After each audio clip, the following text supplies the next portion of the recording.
चलो आज क्लास में हम देखेंगे लीकेज और इंजेक्शन क्या है, पहला पॉइंट।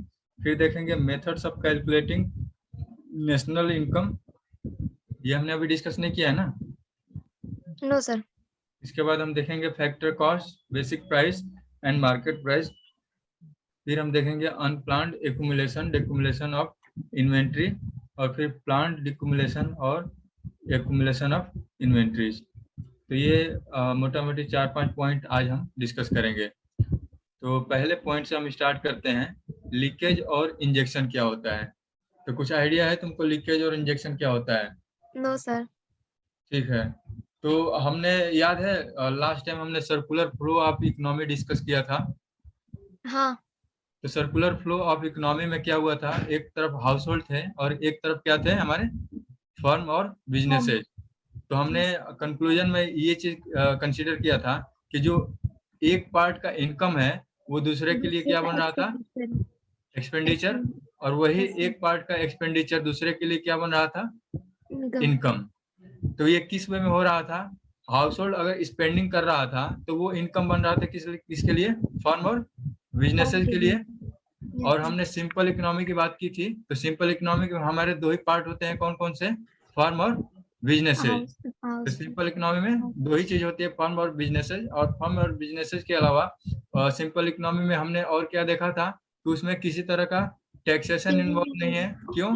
क्योंकि उसमें गवर्नमेंट का कोई रोल नहीं है। दूसरा चीज, हमारा कोई सेविंग नहीं है। तो सेविंग नहीं है, इट मीन्स कि जितना भी हमारा इनकम होगा वो कंप्लीटली एक्सपेंस हो जाएगा। ठीक है। Yes sir. Yes sir. तीसरा चीज क्या था कि हमारा कोई एक्सटर्नल पेमेंट नहीं था, क्योंकि हमारे इकोनॉमी में, सिंपल इकोनॉमी में दो ही पार्ट दो थे, ही फैक्टर है। Yes firm sir. और बिजनेसेस। तो हमारा कोई सेविंग नहीं है क्योंकि टोटल इनकम हमारा एक्सपेंडिचर हो रहा है। दूसरा है कि हमारा गवर्नमेंट का रोल नहीं है, तो गवर्नमेंट का रोल के नहीं होने की वजह से हमारा कोई टैक्सेशन का पेमेंट नहीं है। और तीसरा था हमारा कोई एक्सटर्नल सिस्टम इन्वॉल्व नहीं है, एक्सटर्नल इकोनॉमी इन्वॉल्व नहीं है, तो हमारा कोई एक्सटर्नल पेमेंट नहीं पेमेंट। था।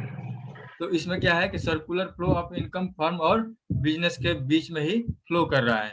इनकम और एक्सपेंडिचर, फर्म का इनकम प्रोडक्शन में चला गया एक्सपेंडिचर में, और हाउस होल्ड का इनकम एक्सपेंस हो रहा है गुड्स और सर्विसेज को बाई करने में। कंज्यूम फर्म करने में। Yes firm sir. प्रोडक्शन कर रहा है तो वो फैक्टर्स ऑफ पेमेंट को, फैक्टर्स ऑफ प्रोडक्शन को पेमेंट कर रहा है, फैक्टर पेमेंट। तो वो इनकम का पार्ट उसको जा रहा है, ठीक है, हाउस होल्ड को। और house hold again goods and services को परचेज कर रहा है, तो वो एक्सपेंडिचर के रूप में जा रहा है। तो ये कंप्लीट तुम्हारा पिक्चर था सर्कुलर फ्लो ऑफ इकोनॉमी का। तो ये सर्कुलर फ्लो ऑफ इकोनॉमी में हमने देखा कि किसी तरह का लीकेज नहीं था। ठीक है, सर मतलब विड्रॉल। हाँ, लीकेज नहीं था। तो इसमें लीकेज क्यों नहीं है? क्योंकि हमारा दो ही सेक्टर इसमें इन्वॉल्व हो रहा है। समझ रहे हो ना, फर्म है, मतलब कहीं से भी कुछ भी नहीं, मतलब क्या हट नहीं रहा, विड्रॉ नहीं हो रहा है, वो उसी में घूम रहा है हाँ कहीं। हाँ हाँ, हमारा सिंपल इकोनॉमी है। और इसमें हमारा एजम्पशन क्या है कि सिंपल इकोनॉमी में जितनी भी चीजें हैं, जितना भी इनकम होगा वो कंप्लीटली स्पेंड किया जाएगा, there will be no saving. No saving. तो जब सेविंग नहीं होगा तो फिर वहां पे कोई किसी तरह का लीकेज नहीं होगा। तो अब हम यहाँ पे समझते हैं कि एक्चुअली लीकेज, जो मैं कब से बोल रहा हूँ, होता क्या है। Leakage means withdrawal of money from circular flow. ठीक है, सर्कुलर यस। फ्लो से विथड्रॉल जब होगा मनी का, तो वो हो जाएगा हमारा लीकेज। तो ये किस तरह से होता है, when household and firms save a part of their income. तो जब भी हाउस होल्ड अपना इनकम का पार्ट सेव करने लग जाएगा, तो वो इनकम क्या था, सर्कुलेशन हो रहा था ना। Yes sir. दिमाग में पिक्चर आ रहा है? हाँ हाँ सर। ठीक है, तो जब किसी भी तरह का विथड्रॉवल नहीं होगा, तो अगर मान लो, समझ लो कि अगर हमारे पास 100 रुपया थे, कंप्लीटली हमने 100 रुपया एक्सपेंडिचर कर दिया, तो उस वे में क्या हुआ, कोई हमारा सेविंग नहीं हुआ। लेकिन 100 रुपये में अगर हम 50 रुपये हमने बचा लिया, तो ये जो बचा लिया तो वो सर्कुलर, अब इकोनॉमी में ये फ्लो नहीं गया ना। जैसे अब ये 50 रुपए का फ्लो, फ्लो हो रहा है, 50 से विड्रॉ हो गया। हाँ, तो 50 का हमने जब सेविंग कर लिया तो ये क्या हो गया, लीकेज। लीकेज हो गया।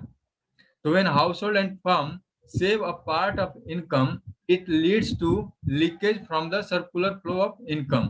तो पहली बात ये है कि हम जब टू सेक्टर इकोनॉमी की बात कर रहे हैं विदाउट फाइनेंशियल मार्केट, ठीक है, विद और विदाउट फाइनेंशियल मार्केट, तो जब कोई फाइनेंशियल मार्केट नहीं होगा, ठीक है, जब फाइनेंशियल मार्केट नहीं होगा तो हम सेव नहीं करेंगे। सेव कहीं ना कहीं हम करेंगे ना, तो Yes, sir. फाइनेंशियल मार्केट में हम सेव करेंगे।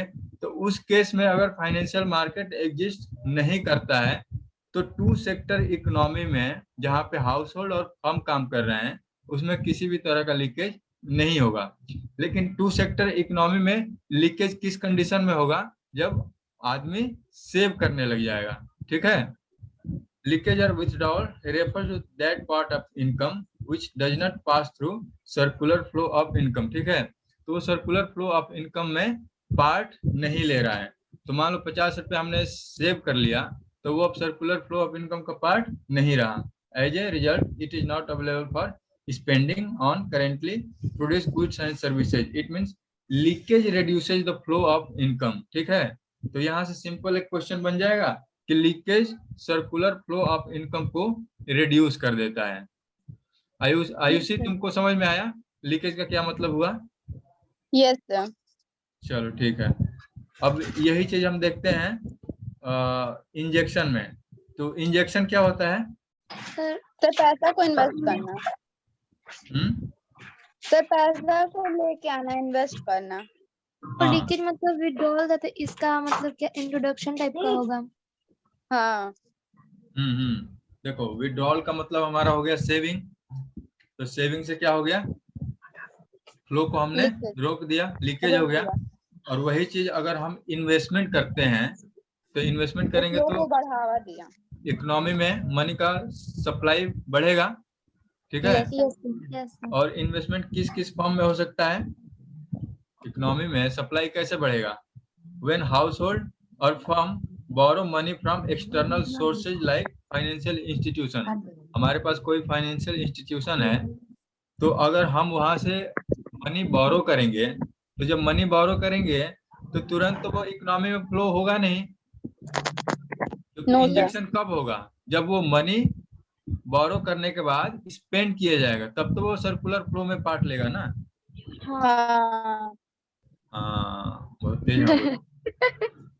तो इंजेक्शन क्या था कि जब हमारा इकोनॉमी में मनी का सर्कुलेशन इंक्रीज होगा, तो किस वे में इंक्रीज होगा? When there will be investment in the economy. और इन्वेस्टमेंट जब हमने किसी भी फाइनेंशियल इंस्टीट्यूशन से बोरोइंग किया और बोरोइंग हम स्पेंड कर रहे हैं, तो ये चीज हो गया, it's add to their income. तो हम जब बोरोइंग करेंगे फाइनेंशियल इंस्टीट्यूशन से तो हमारा जो हाउस होल्ड है उसका इनकम में ये ऐड हो जाएगा। या तुम्हारा फर्म है बिजनेस के लिए अगर बोरो किया तो उसके इनकम में ये ऐड हो जाएगा जैसे ही बोरोइंग किया, ठीक है ना। Such additional income does not result in immediate expenditure. यहाँ पे है कि इमीडिएट एक्सपेंडिचर नहीं होगा, जब भी वो एक्सपेंडिचर करेगा तो वो तुम्हारा सर्कुलेशन में आ जाएगा। तो ये हुआ तुम्हारा इंजेक्शन। जो सर्कुलर फ्लो ऑफ इकोनॉमी है उसमें किस तरह से इंजेक्शन हो रहा है, लीकेज हो रहा है। आई होप कि ये तुम लोग को क्लियर है। पूरे सर्कुलर से अगर मनी बाहर जा रहा है, मनी का फ्लो बाहर जा रहा है, आउटफ्लो हो रहा है, तो वो लीकेज है। और इकोनॉमी सर्कुलर फ्लो में मनी इंसर्ट हो रहा है तो इट मींस क्या है? वो इंजेक्शन। सुई देते हैं ना, इंजेक्शन करते हैं ना शरीर में जब बीमार पड़ते हैं तो। Yes sir. तो अंदर जाता है ना दवाई। Yes sir. Two sector economy without financial market, ठीक है। यहाँ पे एक एमसीक्यू टाइप में क्वेश्चन ध्यान रखना कि टू सेक्टर इकोनॉमी जिसमें विदाउट फाइनेंशियल मार्केट हो उसमें किसी तरह का इंजेक्शन नहीं होगा। लेकिन टू सेक्टर इकोनॉमी में अगर फाइनेंशियल मार्केट इन्वॉल्व है तो वहाँ इन्वेस्टमेंट होगा, इन्वेस्टमेंट के थ्रू ये इंजेक्शन का एक पार्ट बनेगा। तो इससे रिलेटेड मैं एमसीक्यू तुम्हारे पोर्टल पे डालूंगा, ठीक है। तो वहां से ये समझ के ऑप्शन टिक करना कि ये इंजेक्शन है कि लीकेज है। अभी जो मैं एमसीक्यू तुम लोग को सर्कुलेट किया था, अटेम्प्ट किए कि नहीं तुम लोग? सर किए सर, अभी मैं अकाउंट्स का बस खोली थी। अच्छा, ठीक है। धीरे धीरे तुम लोग अपना अटेम्प्ट करते रहना, बाकी उसमें और भी एमसीक्यू ऐड होते जाएंगे। हाँ, सब्जेक्ट वाइज जितने भी हैं सबके सेक्शन में टॉप पे एमसीक्यू का एक सेक्शन डाला हुआ है, उसमें तुमको सबका सेक्शन वाइज MCQ मिल जाएगा, और लास्ट में हम फुल मॉक टेस्ट भी रखेंगे उसमें। चलो, पहला पॉइंट हमारा हो गया लीकेज और इंजेक्शन। दूसरा हम देखते हैं अब methods of calculating national income. तो सुहाना बताओ कौन कौन से मेथड हैं? सब में आई। इनकम, एक्सपेंडिचर और वैल्यू एडेड। चलो, इसको इस वाले कंसेप्ट को भी हम सर्कुलर फ्लो ऑफ मनी से समझते हैं कि इनकम, एक्सपेंडिचर और वैल्यू एडेड मेथड या प्रोडक्ट मेथड या प्रोडक्शन मेथड क्या है। तो तुम लोग को दिमाग में या फिर अगर बुक वगैरह रखे हो, सर्कुलर फ्लो इनकम का डायग्राम है ना तुम्हारे पास? यस है। तो उसमें जब तुम लोग देखोगे तो एक तरफ फर्म है, दूसरे तरफ और सेकंड हाउस हाउस होल्ड है। तो हाउस होल्ड अपने फैक्टर सर्विसेज प्रोवाइड करता है किसको? फर्म और बिजनेसेस को, और उसके बदले इनको फैक्टर पेमेंट मिलता है। ठीक है। तो सिंपली अगर मैं ये कहूँ कि फैक्टर पेमेंट जो इनको मिल रहा है, तो वो पूरे इकोनॉमी में मिल रहा है। जितने भी हाउस होल्ड की फैक्टर पेमेंट को अगर ऐड किया जाए तो क्या ये नेशनल इनकम का पार्ट बनेगा? Yes sir. ठीक है। तो देखो, इसमें क्या है कि फैक्टर सर्विसेज जितने भी लोग प्रोवाइड कर रहे हैं एक इकोनॉमी में, with respect two factor services के बदले उनको जो फैक्टर पेमेंट मिल रहा है, तो वो सबको एग्रीगेट किया जाएगा। तो वो तुम्हारा क्या बन जाएगा? National income through income method. क्योंकि जो फैक्टर पेमेंट मिल रहा है, तो फैक्टर पेमेंट किस किस को मिल रहा है? फैक्टर्स ऑफ प्रोडक्शन को। और फैक्टर्स ऑफ प्रोडक्शन कौन कौन है? Land, labour, capital, entrepreneurship. तो लैंड को तुमको रेंट मिल गया, वेजेस मिल गया, प्रॉफिट मिल गया, और तीसरा क्या रह गया? इंटरेस्ट। तो इन सब चीजों को अगर हम ऐड करें तो ये हमारा जो कैलकुलेशन आएगा, ये हमारा कहलाएगा इनकम मेथड। अब दूसरी तरफ चलते हैं एक्सपेंडिचर वाले मेथड पे। तो जितने भी गुड्स और सर्विसेज एक फर्म प्रोड्यूस कर रहा है, तो जब फर्म प्रोड्यूस कर रहा है गुड्स और सर्विसेज, इसका कंजम्पशन कौन करेगा? Government. House hold. House hold इसको स्पेंडिंग करेगा। हाँ। जो स्पेंडिंग है जो एक हाउस होल्ड गुड्स और सर्विसेज जो प्रोडक्शन किया गया एक फर्म के द्वारा, इस स्पेंडिंग को अगर हम टोटल कर दें, aggregate expenditure of house hold, ठीक है। तो अब इसमें और भी चीजें हम देखेंगे, ठीक है, एक्सपेंडिचर में, कि एक्सपेंडिचर किस किस फॉर्म में हो सकता है। नंबर 1, एक तो हाउस होल्ड करेगा कंजम्पशन पे, दूसरा बिजनेसेस करेंगे किस लिए? कैपिटल गुड्स को परचेज करने के लिए। एक फर्म से परचेज करेगा capital goods for the production of goods and services again. तो हो गया तुम्हारा कंजम्पशन एक्सपेंडिचर। दूसरा आई इन्वेस्टमेंट एक्सपेंडिचर। तीसरा गवर्नमेंट भी तो स्पेंड करेगा ना। तो गवर्नमेंट का एक्सपेंडिचर किस किस पार्ट में होगा? उसका भी एक कंजम्पशन एक्सपेंडिचर होगा और दूसरा इन्वेस्टमेंट एक्सपेंडिचर होगा। गुड्स और सर्विसेज बाय करेगा और फर्दर प्रोडक्शन के लिए भी इन्वेस्टमेंट करेगा। तो गवर्नमेंट का भी इन्वेस्टमेंट एक्सपेंडिचर और एक्सपेंडिचर और कंजम्पशन, IG, ये 3 चीज हो गया। दूसरा चौथा तुम्हारा क्या हुआ? Export expenditure. जो फॉरेनर्स हैं तो वो भी इंडिया के द्वारा प्रोड्यूस किए गए गुड्स और सर्विसेज पे एक्सपेंडिचर कर रहे होंगे ना। यस सर, कर रहे होंगे। और इसके अलावा यहाँ के जो इंडियन हैं तो वो इंपोर्ट पे खर्च कर रहे होंगे, एक्सपेंडिचर ऑन इंपोर्ट एक्सपोर्ट। तो ये पूरा कंप्लीट तुम्हारा इक्वेशन क्या बन के आ गया? Expenditure is equal to total aggregate expenditure निकाला जाए CIG X माइनस M। अब समझ में आया कि किस तरह से एक्सपेंडिचर किया जा रहा है। तो ये एक्सपेंडिचर को अगर एग्रीगेट किया जाए तो ये हमारा मेथड बन के आता है नेशनल इनकम कैलकुलेशन का एक्सपेंडिचर मेथड। तो ये हो गया तुम्हारा दूसरा। तीसरा हमारा कौन सा रह गया? वैल्यू एडेड मेथड और या फिर इसको प्रोडक्ट मेथड या प्रोडक्शन मेथड भी बोलते हैं। सर एक्सपेंडिचर मेथड का बोर्ड में न्यूमेरिकल भी आया था। नेशनल इनकम कैलकुलेशन का एक क्वेश्चन हमेशा बोर्ड में आता है। हाँ 6 मार्क्स में। हाँ, वो किसी न किसी मेथड से ये कैलकुलेशन करने के आता है। तो एक क्वेश्चन ये फिक्स है हमेशा नेशनल इनकम कैलकुलेशन का। चलो अब नेक्स्ट इसी को एक एक एग्जांपल लेंगे और फिर तीनों मेथड को उससे सॉल्व करने का कोशिश करेंगे। तो अब रह गया प्रोडक्ट मेथड और वैल्यू एडेड मेथड इसको बोलते हैं। तो हमने जो अभी circular flow of income discuss किया था, तो फैक्टर पेमेंट का हमने डिस्कस कर लिया, ठीक है। एक्सपेंडिचर का हमने डिस्कस कर लिया, ठीक है। Expenditure on final goods and services provided by firm, ठीक है। एक्सपेंडिचर इंटरमीडिएट गुड पे नहीं, जो फाइनल गुड्स और प्रोड्यूस हो रहे हैं सर्विसेज, ये कंसिडर कर लेना। प्रोडक्ट मेथड की बात करते हैं, तो अब यहाँ पे अगर हमको नेशनल इनकम कैलकुलेट करना होगा, तो फाइनल गुड्स और सर्विसेज के वैल्यू को अगर एग्रीगेट किया जाए तो ये मेथड हमारा प्रोडक्ट मेथड कहा जाता है। दूसरा, इन द सेम वे इसको वैल्यू एडेड मेथड इसलिए कहा जाता है कि ईच स्टेज ऑफ प्रोडक्शन में जितना वैल्यू एडिशन होता है उसको हम बोलते हैं वैल्यू एडिशन। अब इसको एक एग्जांपल से समझते हैं। एक फार्मर है और एक बेकर है। फार्मर व्हीट प्रोड्यूस कर रहा है, ठीक है, और बेकर उससे एक ब्रेड बना रहा है। तो सपोज कर लो कि फार्मर के पास 100 रुपीज है।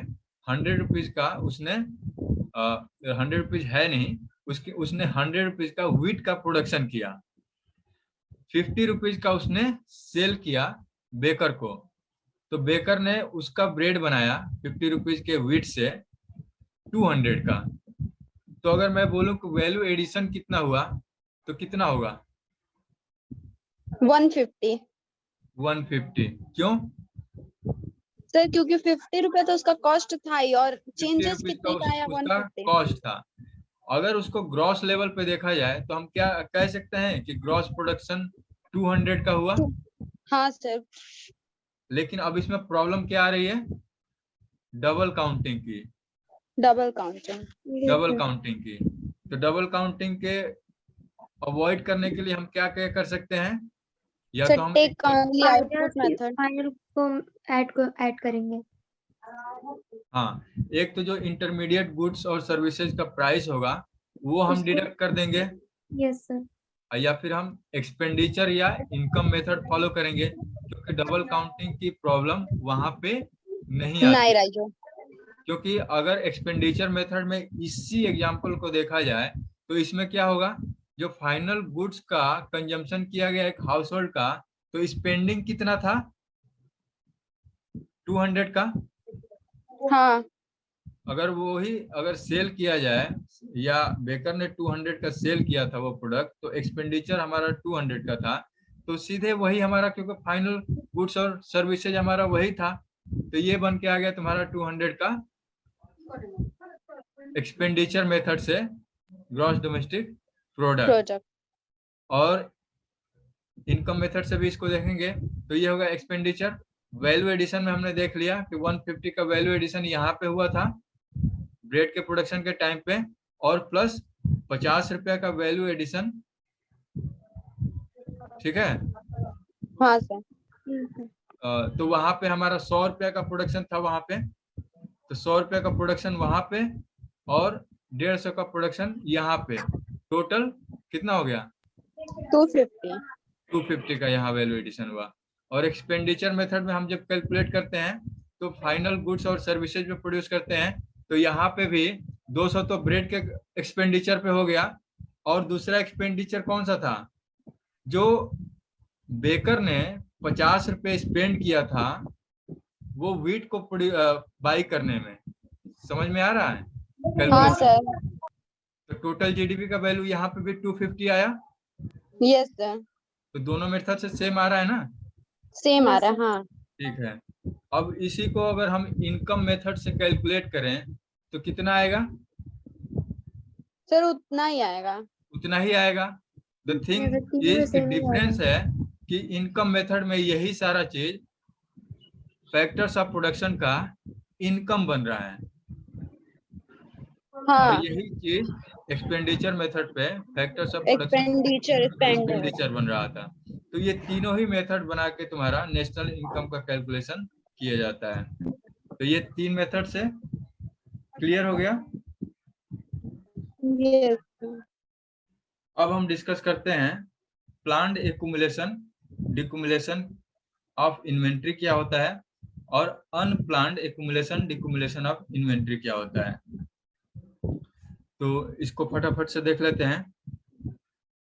तो प्लान्ड वाले में क्या है, तो इन्वेंट्री तो क्लियर है, inventories are treated as capital और addition to the stock of capital is known as Yes. Investment.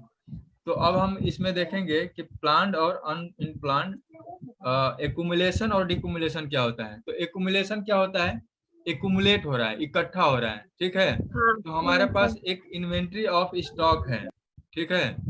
तो at the beginning of year suppose कर लो हमारे पास एक स्टॉक कितना है 100 का, 100 यूनिट का स्टॉक पड़ा हुआ है ऑलरेडी हमारे पास, और हम इस साल प्रोडक्शन करना चाह रहे हैं 1000 यूनिट का, ठीक है। तो जब 1000 यूनिट का हम प्रोडक्शन करना चाह रहे हैं इस एक्सपेक्टेशन के साथ कि हमारा 1000 यूनिट का सेलिंग होने वाला है। अब इस केस में क्या होगा, सपोज कोई अनसर्टेनिटी है या ऐसा सिचुएशन आया या फिर डिमांड हमारा लो रहा।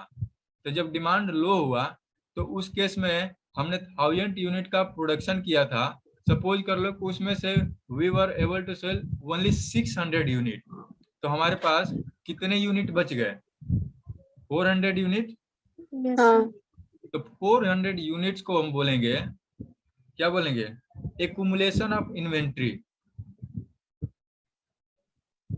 और इसको अनप्लान्ड इसलिए बोलेंगे क्योंकि हमने 1000 यूनिट्स प्रोडक्शन का टारगेट रखा था, लेकिन हमने केवल 600 यूनिट्स ही सेल कर पाए। तो ये अनप्लान्ड वे में क्या, हमने ये प्लान किया ही नहीं, तो ये इतने यूनिट हमारे 400 यूनिट हमारे रह गए। तो हमारे पास इन्वेंट्री एट द बिगिनिंग कितना था 100 यूनिट, 100. और ये जो 400 रह गया इसी को हम बोलेंगे एक्युमुलेशन ऑफ इन्वेंट्री। और सिंस इट वाज अनप्लान्ड तो हम इसको बोलेंगे अनप्लान्ड एक्युमुलेशन ऑफ इन्वेंट्री। अच्छा, अब इसको हम डिक्युमुलेशन कैसे बोलेंगे अनप्लान्ड वे में। अगर हमारा 1000 यूनिट का प्रोडक्शन रहा और उसमें से हम 1050 ने सेल कर दिया, ठीक है, तो उसमें क्या होगा, जो हमारे पास ऑलरेडी 100 यूनिट का स्टॉक था उसमें से 50 कम हो जाएगा ना। Yes, sir. Yes. एग्जाम्पल समझ में आ रहा है ना। Yes, sir. एक तो हमारा बिगनिंग ऑफ द ईयर हमने बोला कि 100 स्टॉक हमारे पास ऑलरेडी था और हमने प्रोडक्शन किया 1000 यूनिट का, हमने प्रोडक्शन किया 1000 यूनिट का। तो इट मीन्स कि 4000 हमारे पास जो लेफ्ट रह गया वो हो गया हमारा अनप्लान्ड एक्युमुलेशन। लेकिन जब उस केस में जब 1050 हमने सेल कर दिया तो हमारे पास जो बिगिनिंग का स्टॉक था उसमें से भी हम 50 यूनिट कवर कर लिए। तो ये हो गया डिक्युमुलेशन। Decumulation. एक्युमुलेशन का मतलब हमारा स्टोर या इकट्ठा होना हो गया, और डिक्युमुलेशन का मतलब जो हमारे पास ऑलरेडी था उसमें से भी हमारा कुछ खर्चा हो गया। Yes, तो ये sir. अनप्लान्ड वे में इसलिए बोल रहे हैं कि हमने इसकी प्लानिंग नहीं की थी। अब इसी को अब प्लान्ड वे में बोला जाए तो ये किस तरह से होगा उसको समझते हैं। हमारे पास बिगिनिंग में 100 यूनिट का स्टॉक था। इस साल हम प्लान कर रहे हैं कि नेक्स्ट ईयर जब हम स्टार्ट करेंगे अपना बिजनेस तो हमारे पास स्टॉक में 200 होना चाहिए इन्वेंट्री। तो इस साल हमें प्रोडक्शन कितना करना पड़ेगा, अगर हमारा टारगेट इस साल का अगेन 1000 प्रोडक्ट ही सेल करने का है तो उतना Sir, और 900. 1000 प्लस 100 1100। हमने क्या बोला कि हमारे पास इन्वेंट्री ऑफ स्टॉक अभी 100 ऑलरेडी है। नेक्स्ट ईयर जब हम बिजनेस स्टार्ट करें क्योंकि हम सोच रहे हैं कि उस टाइम पे हमारा डिमांड बढ़ने वाला है इनिशियल स्टेज पे ही, तो हम अभी से ही एक अपना स्टॉक इनिशियल लेवल पे मेंटेन कर लेते हैं। तो 100 का हम स्टॉक हम सोच रहे हैं कि 100 का तो ऑलरेडी मेंटेन करते आ रहे हैं, नेक्स्ट ईयर हम 200 का मेंटेन करेंगे। इट मीन्स कि 100 Yes, sir. हमें और रिक्वायरमेंट होगा नेक्स्ट ईयर के लिए, प्लस करेंट डिमांड के हिसाब से 1000 यूनिट हम अभी प्रोडक्ट सेल करना चाह रहे हैं, तो 1000 का प्रोडक्शन करेंट के हिसाब से, और अगले वाले के लिए हम रिजर्व क्रिएट कर रहे हैं 100, तो टोटल 1100 का हम प्रोडक्शन करेंगे। Yes, sir. अब ये हमारा प्लान है, ठीक है। और हम्म। प्लान जैसे हमने किया वैसे ही ठीक 1000 यूनिट हम सेल भी कर पाए, प्रोडक्शन किए 1000 यूनिट और सेल भी कर दिए, तो उस वे में क्या होगा, 100 यूनिट हमारे पास बच जाएगा। Yes, sir. तो जब जो 100 पहले यूनिट ये बच जाएगा तो इसको हम बोलेंगे प्लान्ड एक्यूमुलेशन ऑफ इन्वेंट्री। इसकी हमने प्लानिंग की थी। हम्म। तो total of stock beginning of the year कितना हो जाएगा नेक्स्ट ईयर, 200। तो ये प्लान्ड वे में हो गया, planned accumulation of inventory. Planned decumulation of inventory क्या होगा, सेम इसी एग्जांपल में अगर हम लेंगे, इनिशियल स्टेज पे हमारे पास 100 यूनिट था, अब हम चाहते हैं कि नेक्स्ट ईयर में हमारे पास 50 यूनिट ही बचे, ठीक है। नेक्स्ट ईयर में हमारे पास अब 100 इन्वेंट्री नहीं चाहिए, 50 इन्वेंट्री चाहिए, और इस साल हम सेल करना चाहते हैं 1000 यूनिट, तो हम प्रोडक्शन कितने यूनिट का करेंगे ये बताओ। 950। Correct, 100% correct, 950। जब हमें सेल करना है 1000 यूनिट, हमारे पास ऑलरेडी स्टॉक में 100 यूनिट है, और उस 100 यूनिट को हम रिड्यूस करके 50 यूनिट बनाना चाह रहे हैं, तो अब जब उसमें से हमारा 50 निकल के आ जाएगा, और 1000 की जो हमारी प्लानिंग थी सेल करने की, और 50 को हमारा टारगेट था कि अगले ईयर हमारा 50 यूनिट लेफ्ट रह जाए इन्वेंट्री में, तो इट मीन्स कि हमें 1000 जब सेल करना है और उसमें से 50 कम करना है, तो 950 हमें प्रोडक्शन करना पड़ेगा। Yes, और जब sir. 950 प्रोडक्शन करेंगे और सेल हम 1000 यूनिट का कर देंगे, तो इट मीन्स कि हमारा जो सेलिंग का टारगेट था वो भी कंप्लीट हो गया, और 1000 सेल होने की वजह से 50 उसमें से हमारा माइनस हो गया, तब हमारे पास और इन्वेंट्री भी 50 कितनी बच बच गई, गया। हाँ 50 50। तो ये हो गया तुम्हारा planned plant accumulation of stock inventory. Inventory, ठीक है। तो आज हमने कवर कर लिया leakage, injection, methods of calculating national income, planned और अनप्लान्ड एक्यूमुलेशन ऑफ इन्वेंट्री, ये हो गया। और क्या देखना था हमें, नेक्स्ट था फैक्टर कॉस्ट, बेसिक प्राइसेज और market price.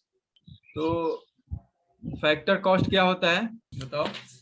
Sir, it refers to the amount paid to the factor production for their contribution in the production. तो फैक्टर कॉस्ट सिंपली तुम्हारा जो भी फैक्टर्स ऑफ प्रोडक्शन होते हैं उनके पेमेंट को कंसीडर किया जाता है, हाँ। वही होगा तुम्हारा फैक्टर कॉस्ट। यस से बोलिए। Factor cost includes only the payment to factors of production.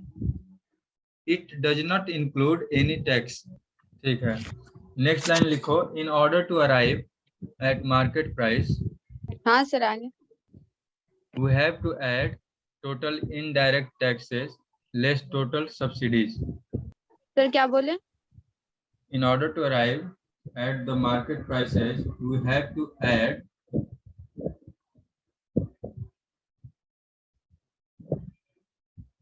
the total indirect taxes less total subsidies.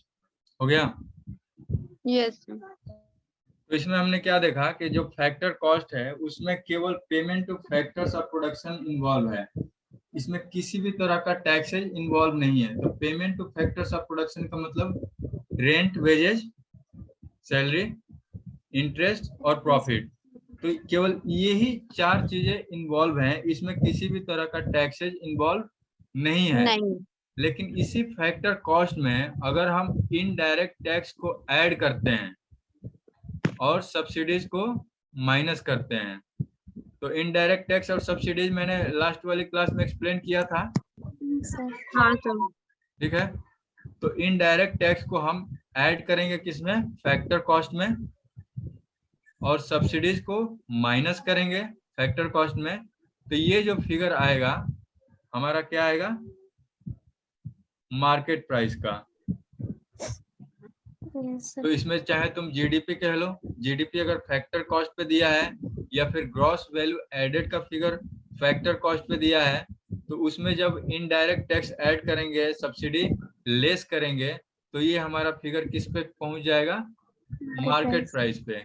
In the same way अगर मार्केट प्राइस पे कोई फिगर दिया हुआ है तो हम उसमें क्या एडजस्टमेंट करेंगे, इनडायरेक्ट टैक्स को माइनस करेंगे और हाँ। सब्सिडीज को सब्सिडी को ऐड करेंगे। ऐड करेंगे, ठीक है।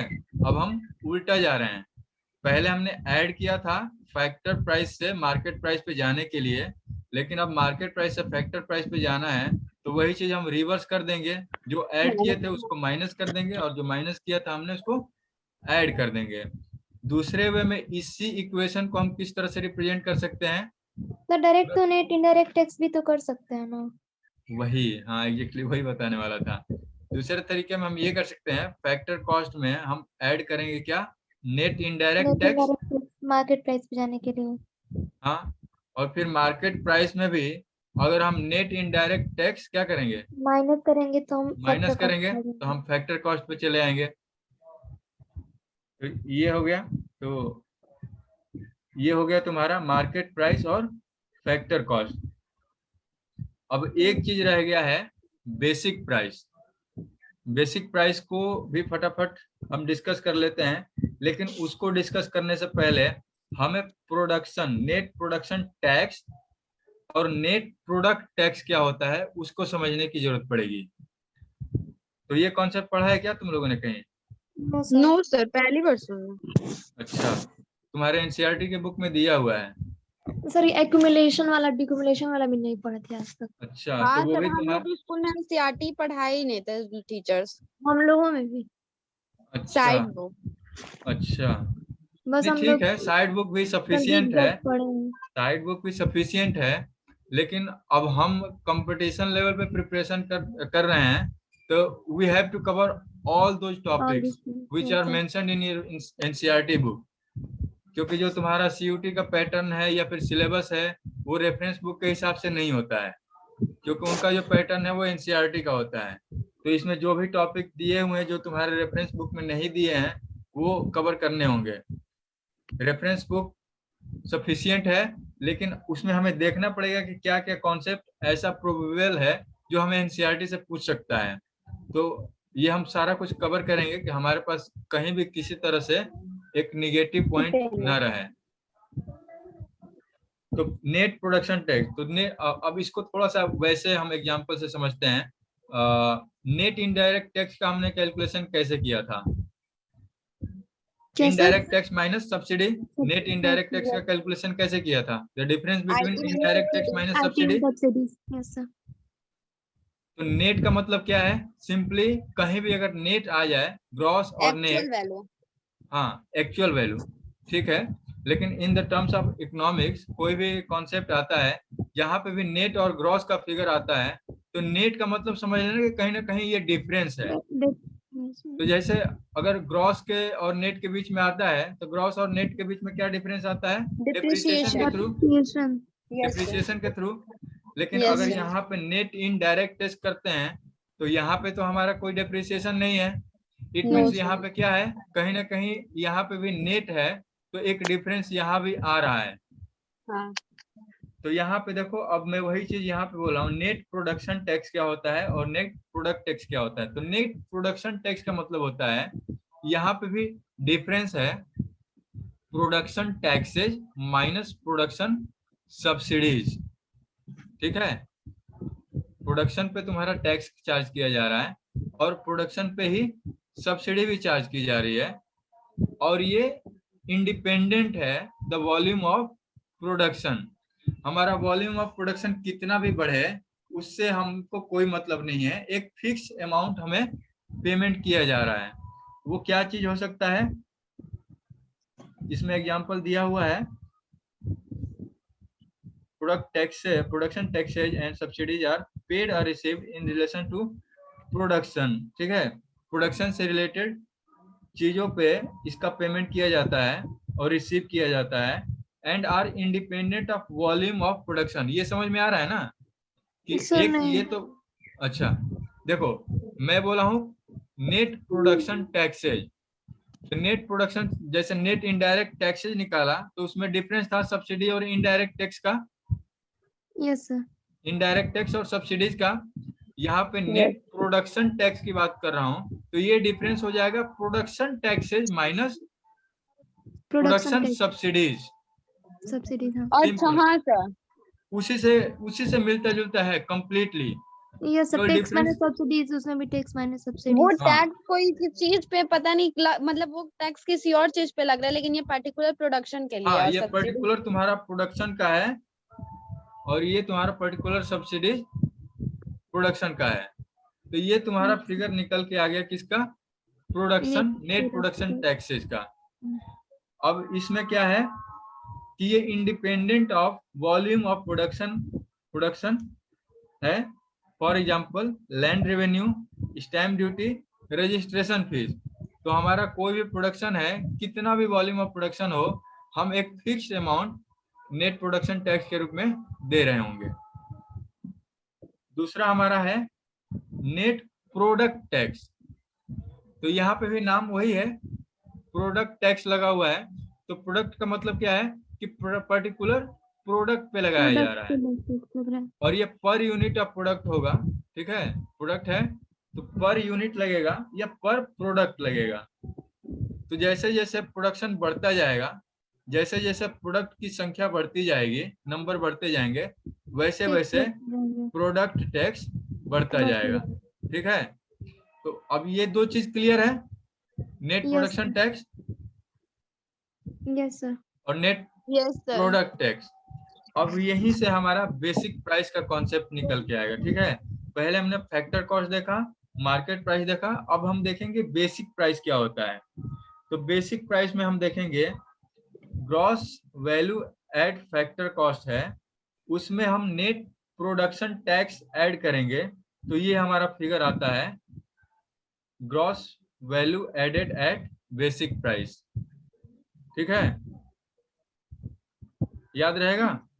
नहीं सर, एक बार बोलिए ना सर, लिख हाँ हाँ, मैं बता रहा हूँ, जो तुम्हारा gross value addition at factor cost है, ठीक है, वही चीज जो हमने फैक्टर वाली बात की थी। जब फैक्टर कॉस्ट में हमने नेट इनडायरेक्ट टैक्स ऐड किया था, तो हम कहाँ पहुंचे थे, मार्केट प्राइस पे। यस, सब्सिडीज माइनस किए थे तब मार्केट प्राइस पे पहुंचे थे। हाँ, वो मतलब दोनों ही तरीका है, नेट इनडायरेक्ट टैक्स तुम ऐड कर लो, यस सर। है ना। ये हो गया। तो फैक्टर कॉस्ट में हमने ऐड किया था ना नेट इनडायरेक्ट टैक्स, तब हम पहुंचे थे ना मार्केट प्राइस पे, हाँ सर। याद आया सर ना। लेकिन जो ये प्रोडक्शन टैक्स और जो ये टॉपिक पढ़ा रहा है ना, उसका एक बार फोटो ग्रुप में या फिर डाल दीजिएगा हाँ, PDF मैं के थ्रू। इसका एक नोट्स बना के तुम लोग को भेज दूंगा। हाँ सर, क्योंकि और वो एक्यूमुलेटेड वाला भी, क्योंकि ये हम लोग के पास है नहीं। ठीक है, मैं इसका एनसीईआरटी वाला पिक्चर क्लिक करके भेज दूंगा, पढ़ लेना।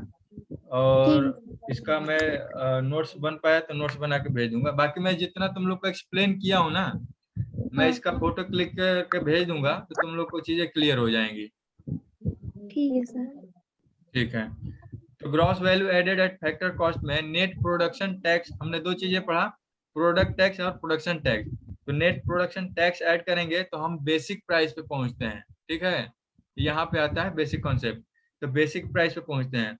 और इसी बेसिक प्राइस में जो gross value added as basic price हुआ, उसमें हम नेट प्रोडक्ट टैक्स को ऐड कर देते हैं, तो यहाँ से भी हम gross value added market price पे पहुंच जाते हैं। तो आज के लिए इतना ही रखते हैं, ठीक है।